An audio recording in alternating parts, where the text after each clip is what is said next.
Ladies and gentlemen, please join me in welcoming the man, the myth, the legend, my mentor, the blueprint. That's uncomfortable. The people's shark. That's uncomfortable. Mr. Daymond John. Thank you, man. Appreciate it. It's not uncomfortable. It's so serious on an intro, man. My first question I ask all my guests this is, what's your because? That thing that's deeper than your why. Like, I'm sure your why is your family, your employees, but there's a reason they're your why. And I don't think I've been ever asked because. What's your because? Yeah. So I guess my why, like you said, will be family, but what? That's a good question. So I guess the because forces you to say, well, I'm doing this because. Right.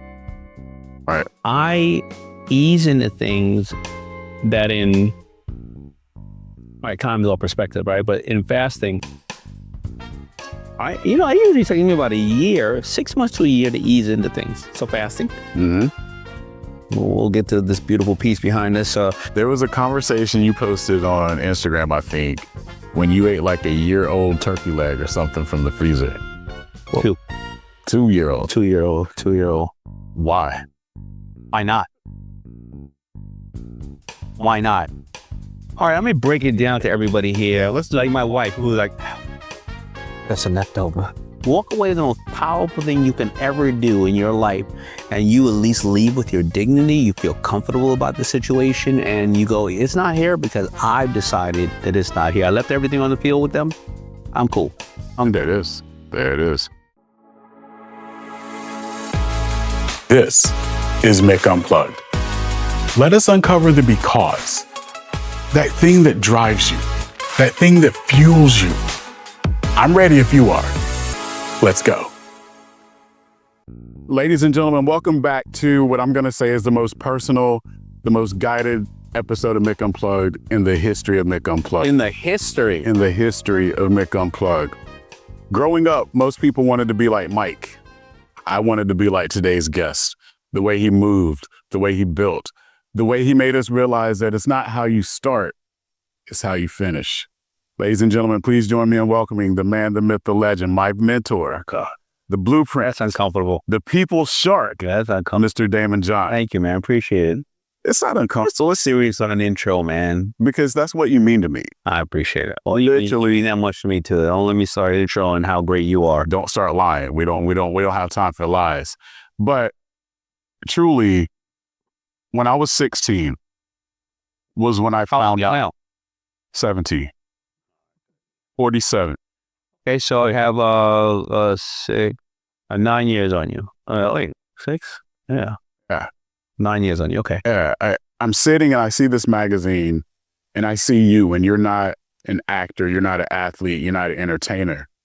And I realized at that moment that I could build businesses. At 16, I wanted to be an attorney, and I thought that's what I was going to be in life, was an attorney, right? But when I saw you, I realized, okay, it's about owning and building business. It's about creating wealth.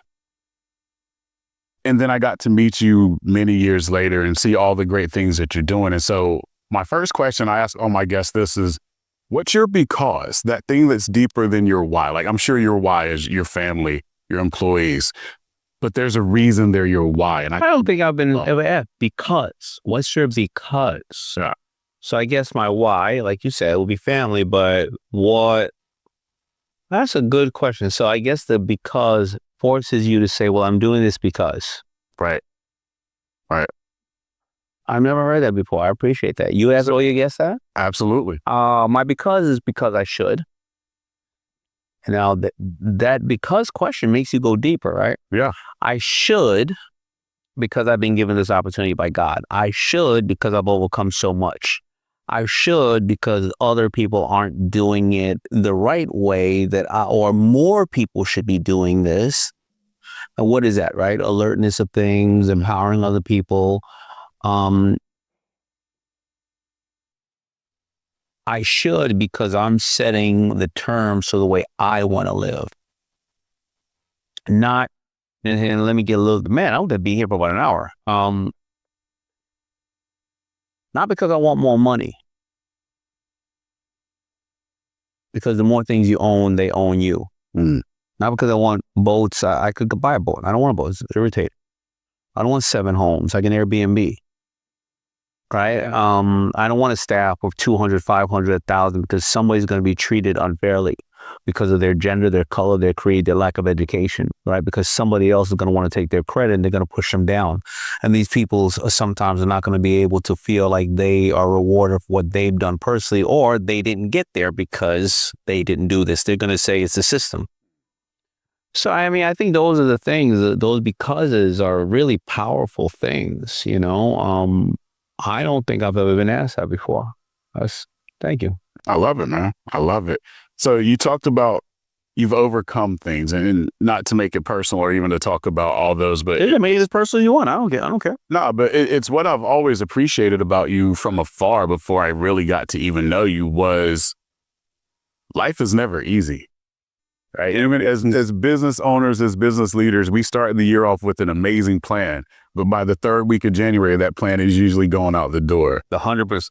And that's what life is like for you. So what are a couple of the things that you've overcome? And then I'm going to talk about the Lexus story. The what story? The Lexus story. Overcome. Well, you know, what I have overcome, I want to make sure that I manage people's expectation. What I have overcome is nothing comparison to those who may be living in the Middle East right now, those who may be living here who grew up with abusive parents or not enough food on the table. Yeah. So what I've overcome is child's play comparison, right? But I've overcome, you know, dodging the literal bullets and the figurative bullets in the community of not having the internet and these things, and only seeing things like drug dealers around me and saying, well, that's success.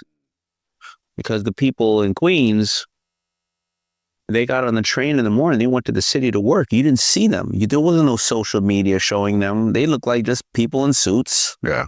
But they were doctors and lawyers. They were feeding their family. They went to the Ideal Toy Factory where it used to be around our house. They were blue-collar workers. You didn't see them. All right. So I dodged that concept of fast life, easy money.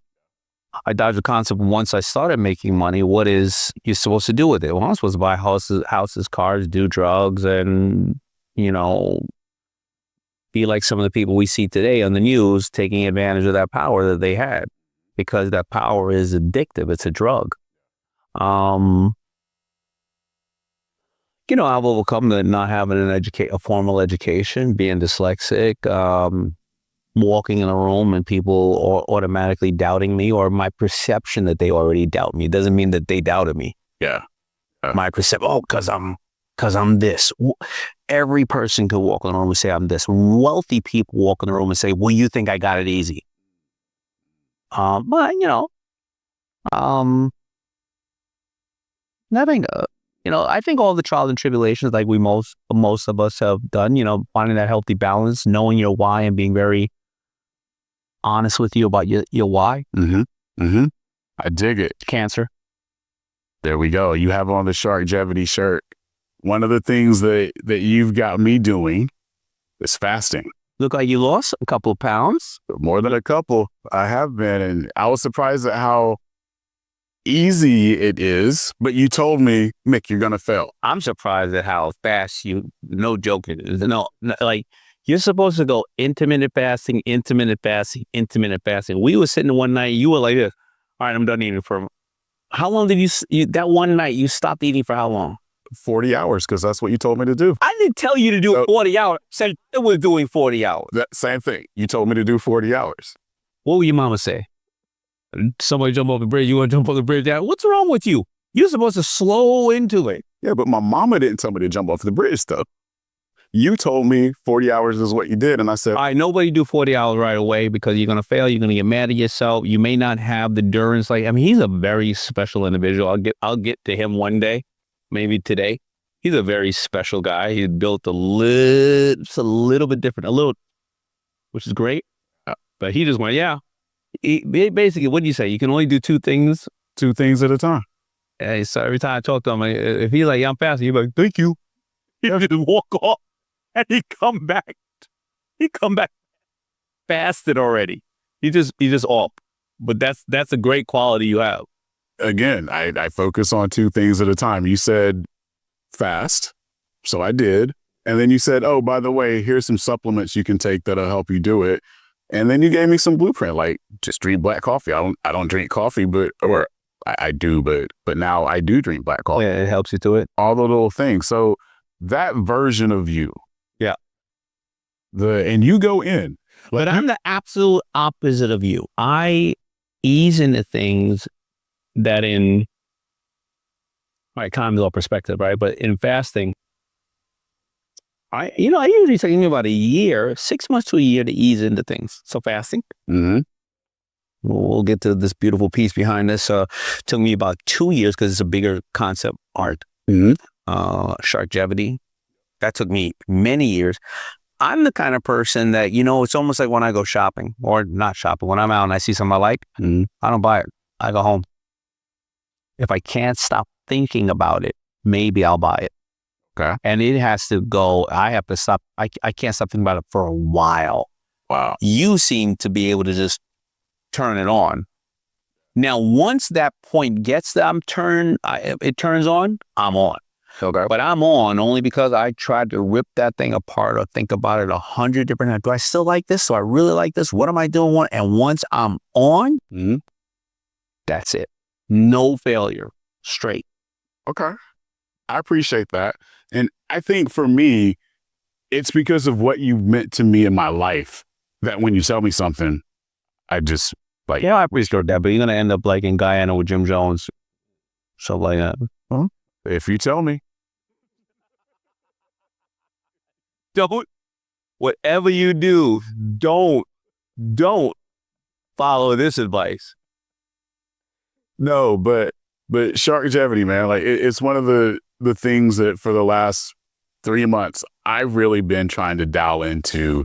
My wife won't let me do the methylene blue because you told her it's gonna like stain everything. So I was on board till you said that, and now I can't do it. And I don't want a problem with the wife, man, because that's the real boss. But what made you go in on your health and all the things that you've transformed, not just for you, but the fact that you're sharing it with the world? I think that it took me a long time. So I had cancer, and I always tell the story of I started to think two things. So winding it down, do I really want to fight all this stuff? I got great kids, great wife. Let me just enjoy that time with them. And if it's 5 years, 10 years, like most of us, man, I don't, stick your head in the sand. I don't, I'll try to fight it, but there's nothing I can do. If everybody could do something, why do all these people have cancer? Right? That's what if it's not this cancer, it's gonna be that cancer. And then like anything, like whether I started, remember what I always tell people, when you start a business and your body's your business, you got to just do more than anything else. You do your homework before anything. As much time you can in your homework. That doesn't cost you anything but time. Time, you're a valuable thing, 100%. But if it means anything to you, whatever you're gonna do, then time is it. Whether it's time to understand your faith a little better, to understand this woman or this man, understand this child, right? So I started to look into it a little bit more, and thank God, technology was just coming around. I'm starting to look at more feeds on my, social. I'm starting to see people with real resolutions. We've always heard, wow, roots and this and that can solve anything created, something can solve it. But now we didn't have this 20 years ago. I'm seeing real people that have survived cancer. Yeah. Real people, and not one, not two, 40, 60. These people don't know each other. They're saying the same exact thing. Yeah. Wait a minute, there's something here. Now, add that to, I'm starting to see a bunch of other people say, this is killing you, this is killing you, this is killing you. Showing real things, how die number 5 is killing you. Showing you things that we're realizing we're being tricked. And then me being the shark, it's follow the money. I get it. Yeah. I get it. I'm going to put out something. I'm going to try to be healthy, but I'm seeing all these people who are unhealthy are eating it, a Twinkie. Oh, no. Who am I to tell them what to eat? Yeah. All right. And by the way, government, let me make sure you're good. Right. And let me sell more Twinkies. Yeah. If they want to eat healthy, don't buy a goddamn Twinkie. I don't want to use the Lord's name in vain, but when I say that, it was about people, not taking care of themselves. So anyway, I started going down and I started to do these little things to make these all the changes in my life. And a lot of times when we do these things, we take a pill and makes us feel better immediately. But I started to see a slow change. And I just started feeling good about it. Now I have a partner. Let me tell you something about my wife. She's the worst person in my life and the best, all at the same time. I'll tell you why she's the best. I was drinking a lot. My wife never, and a person like me, an A-type personality, don't challenge me. Don't be like, yo, you better stop. Oh, you just gave me permission. I'll have a double. Right. She said, you don't ever got to stop. You just got to look what you're doing yourself and how's that going to affect your little girl and your family. That's up to you. And I slowly stopped, right? And then I started saying, well, what are you doing? Because you've been talking to me about this, but what are you doing? And I started going down that path. And she was open to, here's what I'm doing. Do it at your speed if you want. You know? They always have the right answers. They always have the right answers. They do. They just have the right answers. They do. It's just, are you open to it? Yeah. Yeah. What was it when we were with Chris Voss at Evening with the Shark? You said he gave you some advice or he told you something. I went over to Chris Voss, top negotiator, known for his FBI negotiations, hostage, very serious matters. Chris, how do I negotiate with my wife? Daymond, there's a difference between a terrorist and a wife. Terrorists are actually open to a negotiation. My wife has used that against me since she brought that up. She's like, so there's no negotiation. Whatever I say. My wife, when she met her, she was like, he's finally got somebody in his life with some sense. Absolutely. Absolutely. So speaking of someone in your life, you wholeheartedly taught me the power of mentorship. We started with game changer meetings and then it just evolved into, hey, Daymond, I need to pick your brain about this one thing. But I know that mentorship has meant a lot to you personally. When did you realize that for you to get to where you wanted to be, that you needed mentors in your life? No, I realized that when I turned around and looked at where I was, it was because of mentors in my life, right? The saying is you will only learn by two things, your mentors or your mistakes. Mentors can be in a book. Mentors, of course, could be a great, underappreciated commodities in this country called the teacher, and I just reflect on all the times that I have learned. My first mentor and all of my greatest is my mother. But I just learned that's what, and mentors usually are only going to tell you probably about three things. They're going to tell you in business, it's going to be not to scale too quick, right? Not to move too fast. In your life, not to scale too quick. Learn the lesson, right? First step, second, backward. They're going to also tell you to not to spread yourself too thin in business and in life. Don't have a million friends, And then they're also going to say in business, same in life. Don't take in money too soon. Don't take in partners too soon. I don't care if you're a kid. I tell my daughters this, and one of them did it the right way, and one is in between about to do it the right way. I always tell kids, do not get married from your 20s to your 30s. Now, some will get married younger, no problem. I understand that. The point is what I'm trying to say, and it makes them it makes them at least give it a good thought on if they're going to do it. Why? Because up until your 20s, you're somebody's daughter. You're somebody's son, right? You're going to live to 100, hopefully. Mm-hmm. So for 80 years, you want to be somebody's wife, mother, aunt, grandmother. Wow. Just get to know you for 10 years. Wow. Now, that being said, if you find somebody of super quality, you've come up with them, no problem. They'll wait. And if that's the type of person that they would wait regardless, then fine, get married, right? No problem. But I'm really trying, and what do you want to do then? Maybe travel the world, right? I don't care. If you want to go and be a party animal, go save the swimming pigs in the Bahamas. But until you really know yourself, you're very comfortable with yourself. Now, if you're the kind of person who doesn't want to be around a lot of other people, I get it. But you want that freedom to discover yourself, because there's too many marriages that down the road somebody says, well, I was in a career like this because my parents told me to become a doctor. I hate being a doctor, but I would just rate, you know, you want to be a lawyer? Oh, growing up, you need to be a lawyer or a doctor. I'm not sure if you would have been happy as a lawyer. Maybe, maybe not. No. And so when I say that, I don't even know how I got to that. But it was about mentors, taking in a partner, or taking in people, and committing to something so much that you don't get to know yourself. Yeah.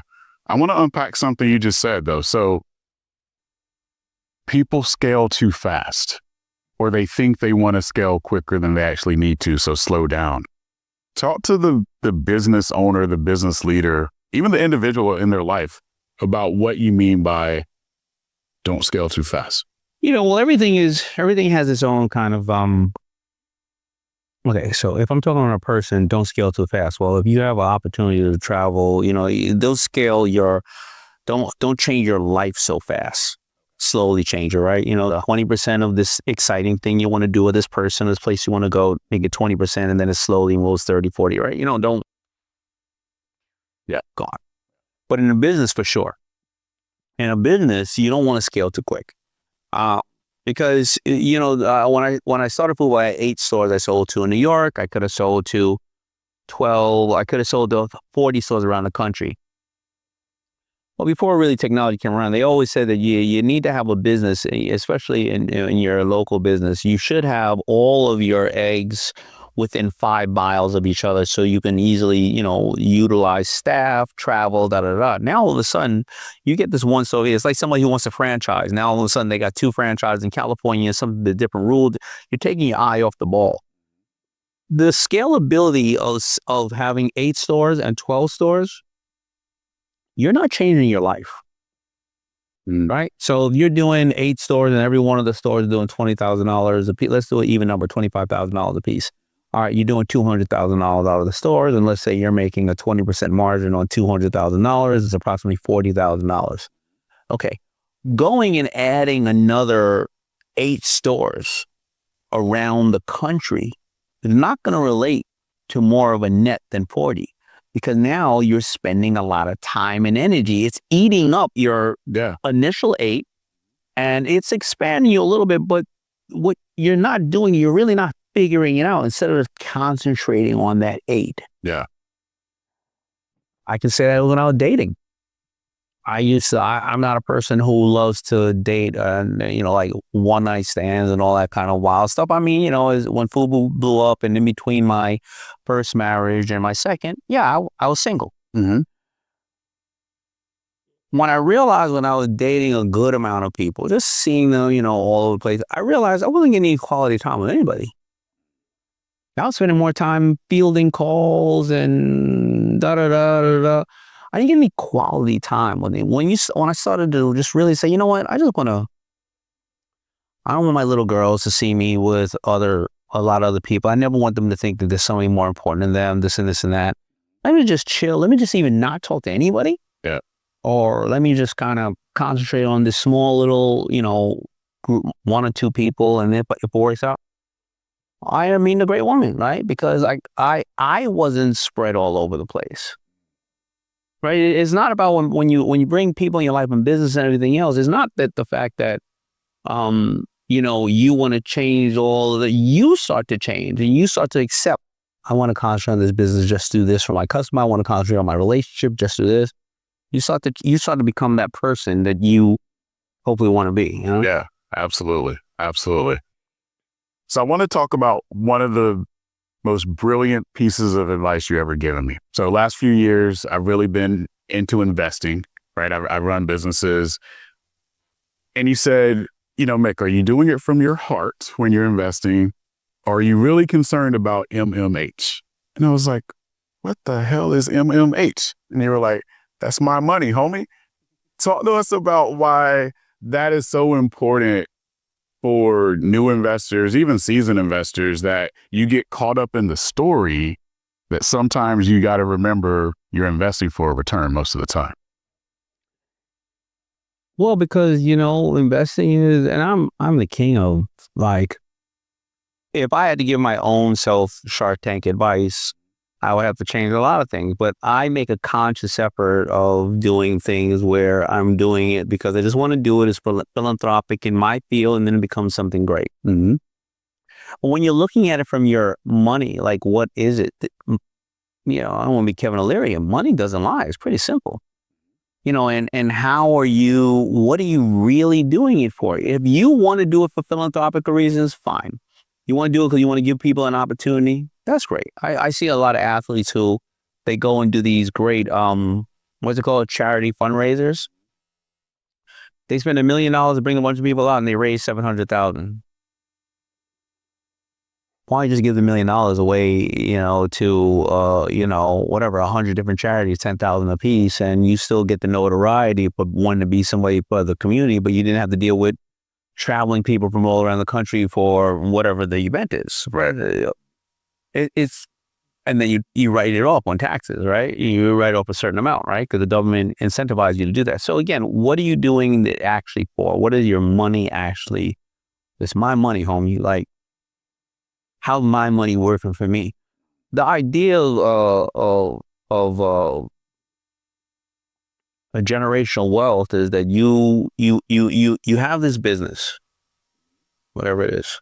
You put away money as much as you can. First of all, the first thing to do is you try to take advantage of the legal tax codes so that, first of all, you don't pay as much in taxes, because the government themselves say our foundations, I'll give you an example. I tell people all the time, when COVID happened and the COVID bill passed, you got 100% write-off if you supported a restaurant for a business meal. Mm-hmm.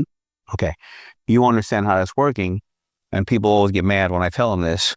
I have friends who did decent businesses, $500,000 in business meals because they travel. If you went to a hotel and you went downstairs and you put the meal in the restaurant, you had a big restaurant, and you had it for 20 people, you put that on a hotel card, right? That's a 50% write-off because that goes underneath the hotel. If you just take out your credit card and put it down, that's 100% write-off, right? So let's say you spend $500,000 on that. That's $100,000. You gave away $50,000 by just not moving one car to the next. Right. Times that by 20 things that happen a year from the tax code. Wow. Right? So let's say you save an average of $200,000 a year due to tax codes.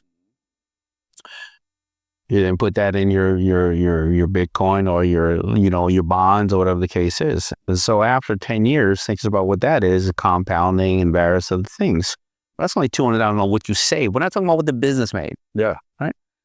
You think about your business, and that's what's supposed to happen, right? Then you obviously can go and you educate yourself. I know insurance. You go get long-term, health, life, right? So that, by the time you're 70 years old or 80, if you want to go and get, live in a retirement home, it's not $300,000 a year because you paid it ahead of time and it's nothing to you. But $300,000 a year, if you saved, you save $3 million, you only got a 10-year runway.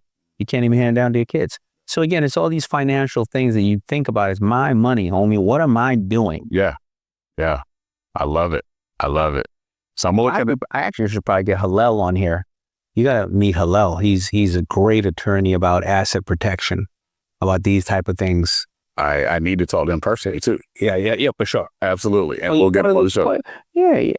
You're part of the crew. I should have hit you up a long time ago. All good. I am the most colorblind person in the world. I can't even draw stick figures either. I am colorblind. Like red and green, struggle, light blues and purples. Oh, you're like a dog. Pretty much. Okay. But you, sir, as we look at this amazing backdrop that we have here, have shark art. Yeah. One, let's give a shout out to the artist. So, and this artist is named, this artist is named Daniel Mazzoni. I believe it's Canadian, or I'm not sure, or Long Island. But anyway, let me tell you the story about this. Yeah. This is a flag that was in 9/11. I believe it was either at a fire station or at 9/11. They salvaged and they got the flag. if you look at the arms are actual uniforms from men who were at 9/11 from the Brownsville Fire Department and that other one right there. And it's, the justice, right? Mm-hmm. There's some images down there and it's glossed over. And it actually, when it hangs, it hangs and it hangs with the overalls of the fireman outfit. It reminds us of 9/11, reminds us of his justice, reminds us of the people. And I think, that artists, the reason why I do this stuff about art, I love the art, but our artists, I think, are our last people with free speech. And it brings to light so many things of joy and pain and suffering in our life. But the reason why I wanted to highlight artists, especially, and thank you for putting this in back of us, is because I realized there's so many other things that we can do as people that doesn't cost us anything. If I like Mick Hunt, I know he's doing a lot. Let me just tag him. If I look a small restaurant, if 200 people a day tagged the bodega that they went to because they had a great sandwich, just tagged it. Not just the sandwich, but tagged it. How high would their rating go on Yelp and various other things and change that family's life? It's a hard struggling family. So what I did with this was I realized that I had backdrops, DaymondJohn.com, look boring. But a friend of mine said, hey, artists, if you're an actor, if you're a musician and you're an athlete, hopefully you get to the big stage, right? You get ABC, you get Netflix, you get NFL, NBA. And if you don't get to that level, and if you get to that level, you have great management and all these people. If you don't get to that level, you may even work in the system. You may be an acting coach, you may be a nutritionist in the NFL, you may be a broadcaster, you may be somebody who works on the team. Millions of positions. Artists will never have a position. And the addiction runs very high in the art community. And so even if you don't get to NFL, you may go get a job as a stockbroker or something else. Artists, no matter what job they get, they're always going to create art. And if they ever get anywhere and somebody buys their piece, now they want them to die. Yes. So I said to myself, why don't I just start highlighting artists? When they will loan me a piece, I actually was sitting in here. I just saw randomly some other art up here. Yeah. I'm going to highlight those pictures, post them, and that's it, man. Hopefully. And if we all did that, you never know, 1 or 2 artists or 5 or 20 or 100 go, hey, you know what? Somebody pick up my piece. Hey, I got highlighted in the museum. Yeah. And that's it. It doesn't cost us nothing. Again, you do so much for people. Did you know that this was who you were destined to be? No, I'm an only child, and that's why I do so much. Okay. Because when everybody went in to play with their brothers and sisters, I had to find a way to convince people to stay outside and play with me. Hey, I'll let you play with my baseball. You like Tonka trucks? I got 3 of them. You know what I mean? Why don't you come over to my house? I got a twin brother. You ain't got no twin brother. Why don't you come on over and see? A dog. You want a grilled cheese sandwich? I can cook. So, I was just trying to find friends. Speaking of cooking, I'm going back into all my memory bait now. So there was a conversation you posted on Instagram, I think, when you ate like a year-old turkey leg or something from the freezer. Well, 2-year-old. 2-year-old. Why? Why not? Why not? All right, let me break it down to everybody here. Let's like my wife, who's like, that's a leftover. Well, it wasn't. It was a 2-year-old leftover though. That's a different. King crab season has not been open for 4 years. So anybody here eating king crab legs? It's 4 years old. So I got to tell you something about food, and all you people out there are all prissy. Let me tell you something. You know that chicken that nice that you go, oh, that chicken looks dated. Right before that chicken rots, you know what they do? What? They cook it. Okay. And then they put it in this round rotisserie, and you go, oh, I'll take that chicken right there. And right after that chicken that they cooked before it gets old, they chop it up and put it in gravy, and they put it in. So all of you people right now with worms, parasites, I promise you there is some person in the background of that food trying to make a profit. And you're eating it like, yeah, I don't eat leftovers. Again, I'm fine with leftovers. Say right now, running into the bathroom. I'm fine with leftovers, but 2 and 4 year old leftover. I'm fine with leftovers, but 2 and 4 years old, That's called dry aged. no, And they put on your menu. no, Dry aged. Jerky? no. I've never seen dry aged chicken on a menu though, or turkey legs. They left out dry aged part. It's called jerky. No. Yeah, All right, so you can be fasting for a week after this. I pretty much am. I also want to let the viewers and listeners understand this because, again, you are my advice guru when I need something. Because again, I can only do 2 things max. But I was building social media, and I said, "Daymond, man, I'm struggling on the content that I put out. I don't know if it should be under this brand, that brand. I don't know who I'm talking to." And you said, "Mick, you're doing it wrong. You should always talk to 5 to 7 people." And then you broke it down to me, the 5 or 7 people that you do all your messaging for, and you don't care about anything else. I thought that was the most profound thing, and it changed my whole social media strategy. So much so that I know you normally charge for this, but can you tell the people, the 5 to 7 people that you're talking to? Sure. So I have to only live with myself.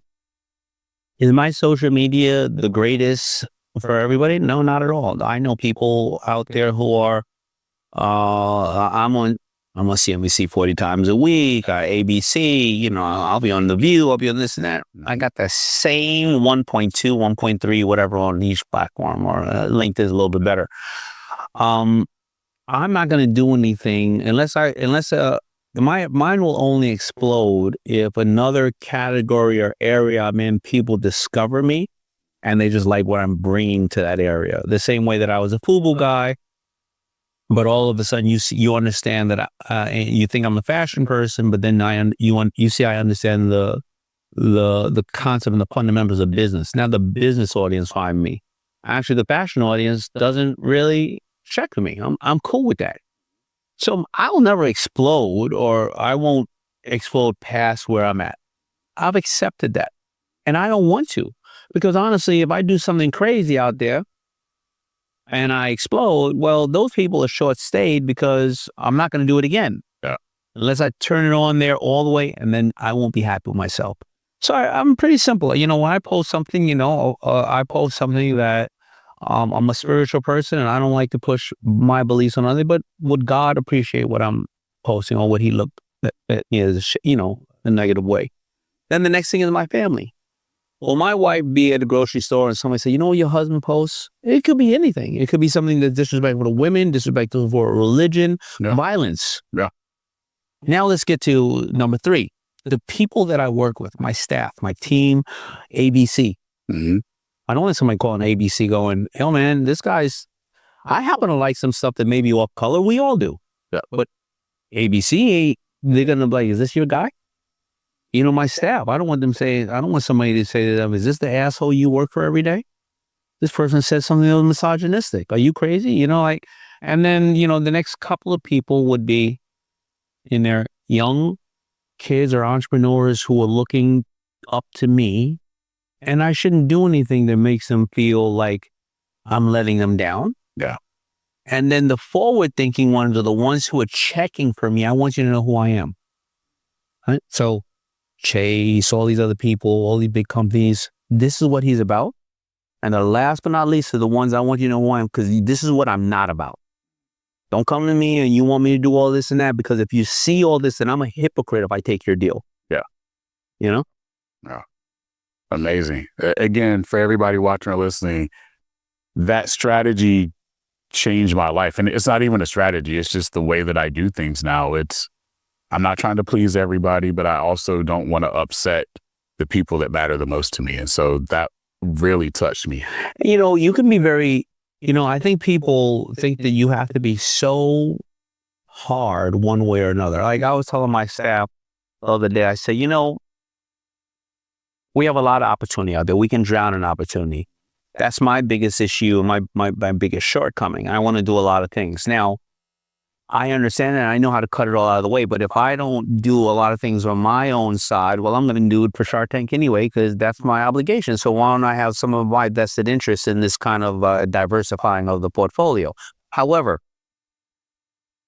don't wait around for deals that somebody's taking 2, 3 weeks, 6 months, and they're just messing around. This needs to be you want to do this or not? Yeah. Well, my lawyers are this and that. Well, then your lawyer's the boss, because then I'm working for that person. Yeah. Cut it. And so I said, because why should you cut it? Well, they either don't value the opportunity, they don't have the money or the resources, they don't know what they should be doing. And at the end of the day, they're all of those people take a long time with these things. They're going to be the biggest pain in the ass when you get married. If somebody is very complicated on dating, that was the best they could be. Yeah. Oh, now you're about to really see their ass. Yeah. Get out of it. It's okay. And when you get out of it, you know what happens? Like I said before, you make room for new opportunity. Yes, sir. Yes, sir. Be willing to walk away. Walk away is the most powerful thing you can ever do in your life. And you at least leave with your dignity. You feel comfortable about the situation. And you go, it's not here because I've decided that it's not here. I left everything on the field with them. I'm cool. There it is. There it is. I know you're busy. I know you've been gracious with your time. I'm going to get you out of here on my quick five rapid fire questions. Sure. All right. From Queens, the greatest rapper from Queens is? Hello, Cool J. Done deal. Done deal. The best athlete to come out of Queens is? I wouldn't know. Kenny Anderson. Kenny Anderson, yeah, I know Kenny. I know them all. I know Ron Artest. I know them all. I just don't know what the greatest athlete is. Kenny Anderson, you think? Yeah. There's no famous like big. I'm talking like Kenny has a statue. No. Okay. It got to be Kenny Anderson. He was the GOAT. No, Kenny's great. Kenny's great. The GOAT. I know so many of them though from Queens. Kenny Smith. Yeah. Kenny Anderson. Bunch of Kennys. Mark Jackson. I know Mark too. I know them all. I just forgot. Yeah. I've never been heavy into sports like that, but I know. Fermented pickles or fermented cabbage? pickles, All day long. When you come off a fast, what's the first thing you eat? avocado. You taught me that. I had to get used to it. Yeah, you don't want anything heavy. Yep. The best advice you've received in the last 12 months? The best advice I've received in the last 12 months. Oh, good question. So many things. Good question. The best advice I've seen in the last 12 months. It's something I already knew, but it's cut more people off. Mm-hmm.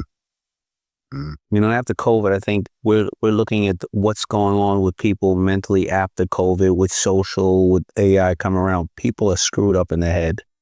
And I think it's time to just cut as many as you can off and get narrow and deep, because we're going to run into some really big issues. And I think you need that really tight unit of people when it gets dark that you can rely on. Forget having 100 people, you have an army of 3, you're invincible. Yeah.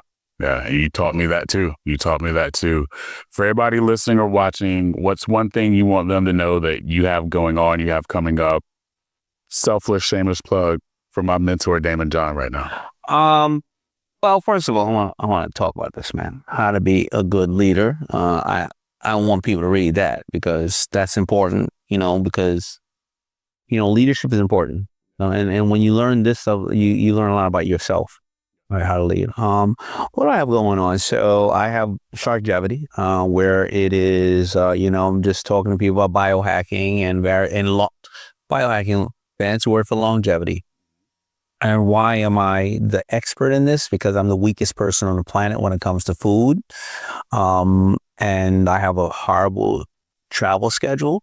And I hope I don't think I'm intimidating looking like a lot of these guys that I love and respect. I get from like scientists, like Gary Brecker's body. I mean, guy looks like Superman, right? They ask for Dr. Amen. So what I do is, that's the most important thing to me, is to share with people what longevity is, how to slowly increase your ability to live longer.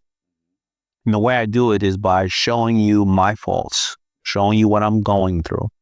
And I always say, if I'm putting 100 different, I'm probably putting 100 bad toxins in my body a day. We all are. If I can reduce that to 60, it adds up. And if I can show people how to do that, and then get people like you to say, hey man, I'm going to start the fast, you're going to go down your own rabbit hole of doing that. I highly doubt, knowing you, that you're going to ever go back. If you do it for a long period of time, you're going to start saying, this is part of my life. You would feel horrible going back. No, it is so easy the days that I'm not doing the 40 hours to do 18. Yeah. Like, Yes, sir. I don't even think about it anymore. It's like, try it again tomorrow, Right. if you fail. Right. And tomorrow, after that, eat a big ass piece of chocolate cake, eat whatever you want, and reset it on Monday and just try again. there you go. Right? That's it. There you go. So that's what I think. So those are the two things. I shared a bunch of things. So first of all, art, Sharkgevity, and then I'm still, the person. I have a lot of partners on Shark Tank, and hopefully I'm the face of entrepreneurship, and to show people that if I could do it, everybody else could do it. Yes, sir. Yes, sir. Ladies and gentlemen, this has been my mentor, the legend himself, Mr. Daymond John. Thank you, brother. I appreciate it. it, man. Right, get my head. There you go. You've been plugged into Mick Unplugged. Don't just listen, take action. Rate and subscribe. Follow me on social and get the full experience at MickHuntOfficial.com. Keep building, keep leading, and most importantly, keep dominating.